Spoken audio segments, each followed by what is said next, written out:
My name is Micah Gajelomo from BSED English. My topic is one of the components of special education, which is assessment.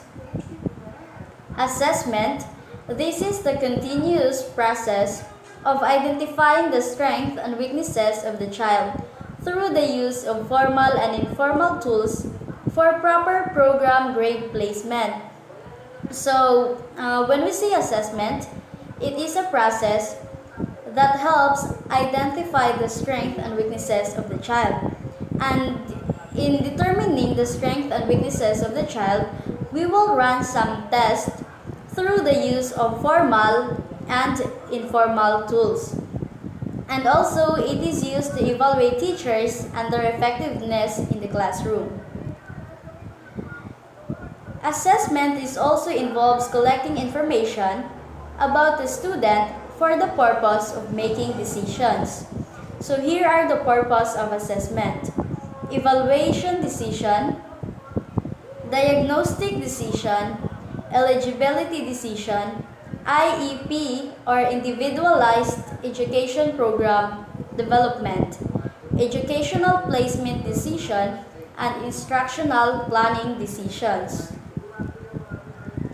Testing versus assessment. Testing is the administration of specifically and often standardized educational and psychological measures of behavior and is a part of the assessment process.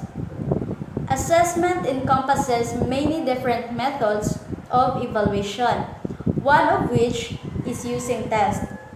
So when we say testing, it is just a part of the assessment process. And assessment, it encompasses a lot of methods of evaluation. So in the next slides, we will tackle about the methods of evaluation, or what are the tools of evaluation.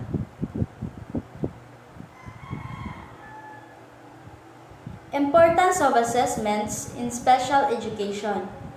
Assessments determine whether or not academic goals have been reached, and thus assessment derives instruction.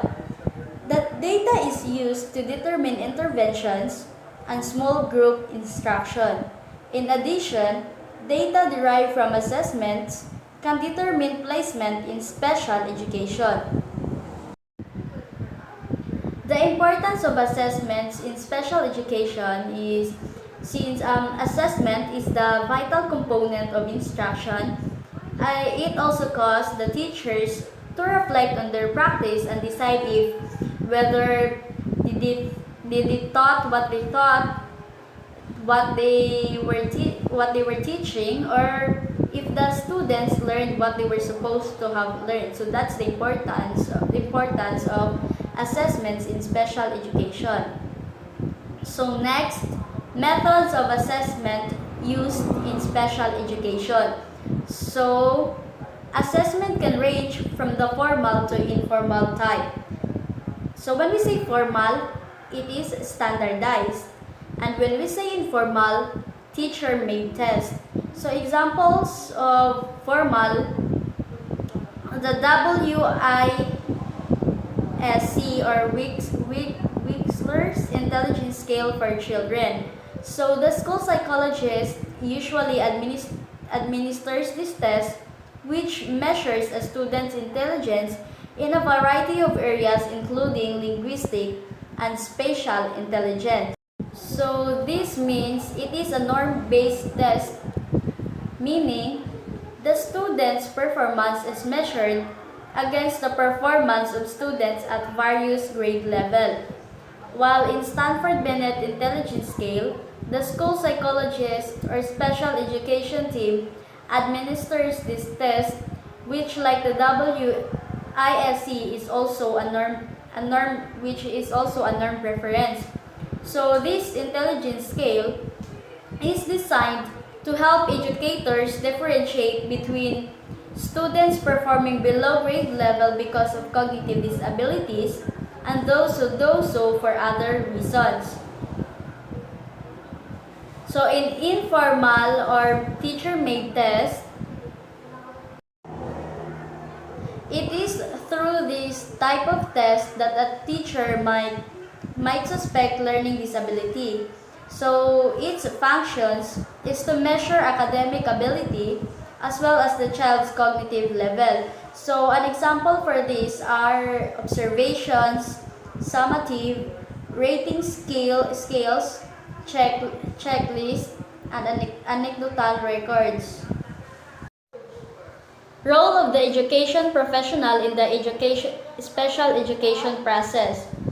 You will work with many professionals from different fields. You are part of a team, often referred to as a multidisciplinary team. So as an education professional,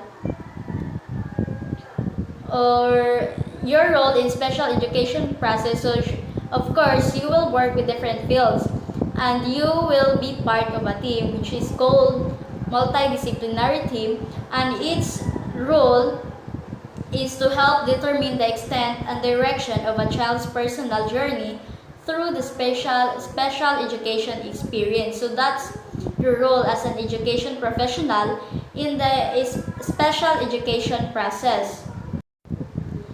Assessment and federal law.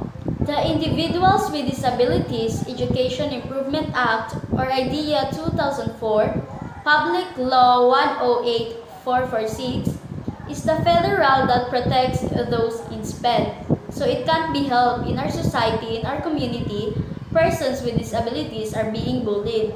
So to be able to protect them, we have an act or a law that protects those in SPED.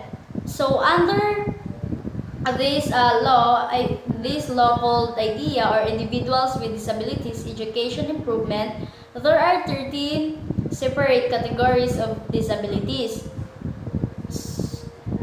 So these are the disability or categories under IDEA 2004.